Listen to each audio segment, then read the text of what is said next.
Hi everybody. Uh, so we divide this presentation into two parts. We have a PPT part and a demo part. Our father will make the PPT part and do the demo. Then Sam and Nadine will present the demo. After that, Nadine will finish the end of the PPT. For the final demos, there will be not like that before, and there will be two on the demo, some with another one. And for the PPT, the first part of the PPT that will be our part, and the second part of the PPT that will be Nadine. So we expect this is our final draft for the PPT. So if you can have some feedback about it, your impression, some suggestions, we try to refine it. For the final demo, we'll have two video projectors. We try to display the handler, the gateways, and the server at the same time. We'll try to deal with that. That will be like that. So, I think so. I'll probably begin the presentation. Thanks for the introduction. Hi everyone.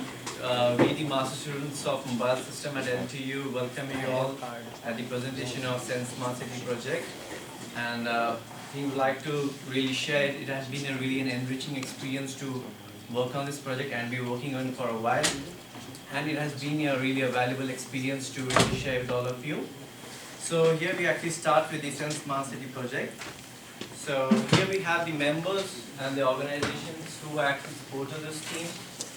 And we have the professors who have been really helpful in assisting us and achieve our desired results.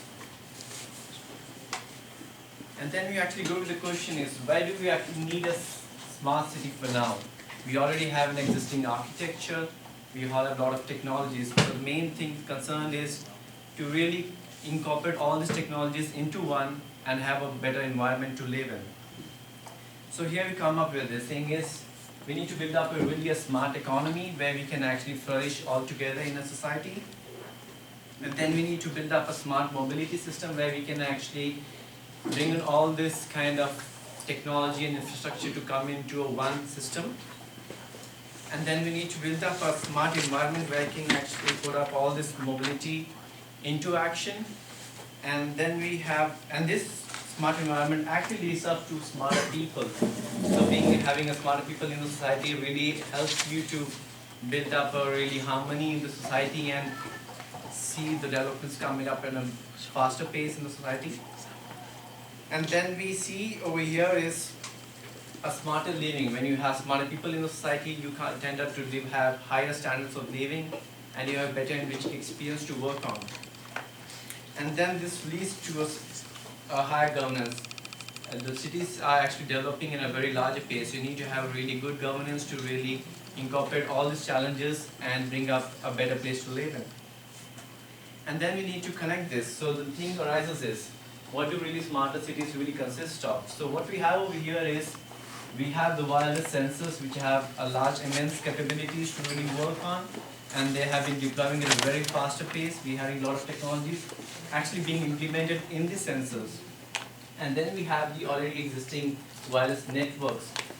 And this too is developing at a really good pace. So we need to actually connect these sensors to the networks.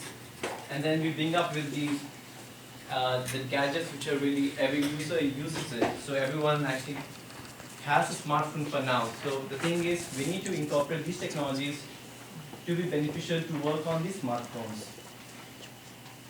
So here is things we need to come up. The thing is, we really show here is what kind of a sensor can actually work on with and how it can actually benefit our society. So here we have the things. It can actually measure the environmental values, like what kind of carbon dioxide emissions are really working on and how we can actually control this. We can have safety measures for the better transportation services. So this can actually correlate with each other. We have various utilities to really work on how kind of we can have conserve the energy resources because they're depleting at a very faster pace. And the thing is, we can implement these sensors in a building environment where we can actually help you have a better living experience at home and you need to be like more relaxed way of living. So these are things which can actually wireless sensors benefit us. So what's the objective to really work on? So the things over here is we actually receive is real-time sensing information from these wireless sensors, and we can have a visual analysis of this received information. We can actually receive the resources in an efficient way. We can utilize them in a better way, and then we can maintain the operation of existing network, which is the wireless networks like LT, which is already developing in a better phase right now. We can digitize this information. We can create new business opportunities, and then we can have a better and a faster development pace in this ICT domain. And then you can have right now is to have pilot implementation and utilization of this distributed sensor system to really build up a really smarter city to live in. And this actually helps us to bring up the value added services. And here is what the typical users and the services who are going to use this kind of a system. You have the researchers who are going to really implement these technologies to build up the Internet of Things. And then we have the end users, which would be like us, who is going to have this impact, and we will have this sensors really helping us to live a better life. And then we have the service providers, who are going to actually build up this architecture to really implement these sensors to be incorporated with our living. So these are could be the domains where you can actually implement those wireless sensors, and where our project can actually land up on all these places to work on. And then we actually look at the functional architecture. So what we have here is, we look up into the already existing wireless networks available. So we have the LTE network right now, we have the Wi-Fi. So we need to incorporate these wireless technologies into our domain. And then we have the sensors. We need to really connect these sensors to this wireless technologies. So what we do here is, we can use of 6-LoWPAN technology to really get connected directly to LTE, and this brings up the Internet of Things.